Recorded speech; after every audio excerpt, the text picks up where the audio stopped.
26 August 2010। লর্ডসের আকাশ অন্য 10 দিনের মতোই ঝকঝকে ছিল।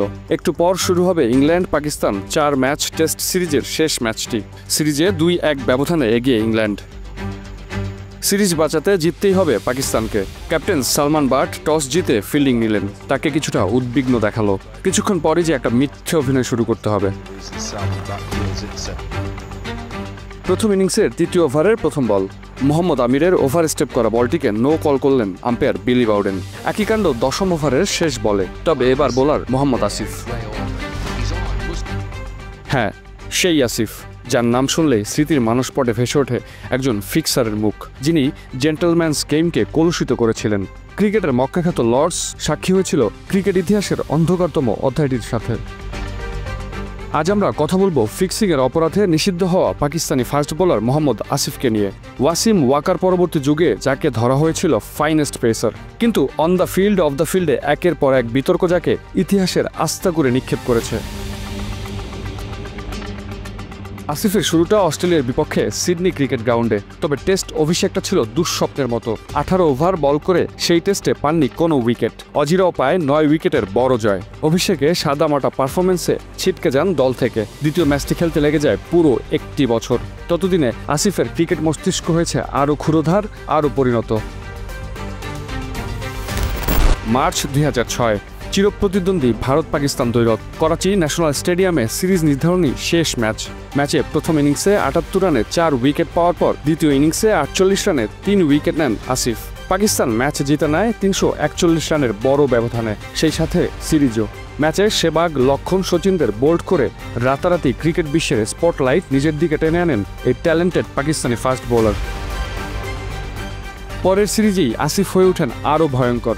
লঙ্কানদের বিপক্ষে দ্বিতীয় টেস্টে নিলেন ক্যারিয়ার সেরা 70 রানে 11 উইকেট। এরপরই সুযোগ পেলেন ইংল্যান্ডের কাউন্টি দল লেস্টারশায়ারের হয়ে খেলার।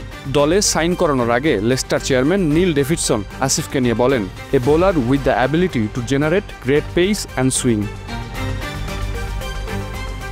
সাফল্য বিতর্ক মিলে তখনও সবকিছুই ঠিকঠাক চলছিল, কিন্তু 26 আগস্ট 2010 এই তারিখে লর্ডসে ঘটে গেল ক্রিকেট ইতিহাসের এক কলঙ্কময় অধ্যায়। ইংল্যান্ডের বিপক্ষে সিরিজ বাঁচাতে শেষ টেস্টে জয় দরকার পাকিস্তানের। টস জিতে ফিল্ডিং নেয় পাকিস্তান অধিনায়ক সালমান বাট। অভিনয়, নাটক কিংবা বিতর্কের শুরুটা এরপরই। প্রথম ইনিংসের তৃতীয় বলটি আমির করলেন নো বল। আমিরকে অনুসরণ করে ইনিংসের 10ম ওভারে একই কাণ্ড করলেন মোহাম্মদ আসিফ, এবং ঠিক এখানেই জুয়ারি মাঝারমাঝিদের পূর্ব পরিকল্পিত ফাঁদে পা দিয়ে নিজের সম্ভাবনাময় ক্যারিয়ার শেষ করে দেন মোহাম্মদ আসিফ। এ ঘটনায় দোষী সাব্যস্ত হয়ে নিষেধাজ্ঞার কবলে পড়তে হয় 3 জনকেই। ইংল্যান্ডের আইনে কারাভোগও করতে হয় কিছুদিন। পরে মোহাম্মদ আমির আন্তর্জাতিক ক্রিকেটে ফিরে এলেও আসিফ আর সালমান বাটকে কখনোই পাকিস্তান দলের জন্য বিবেচনা করা হয়নি। বিশ্ব ক্রিকেটে মোহাম্মদ আসিফের আবির্ভাব সাদামাটা হলেও শেষের আগ পর্যন্ত ছিল রঙিন।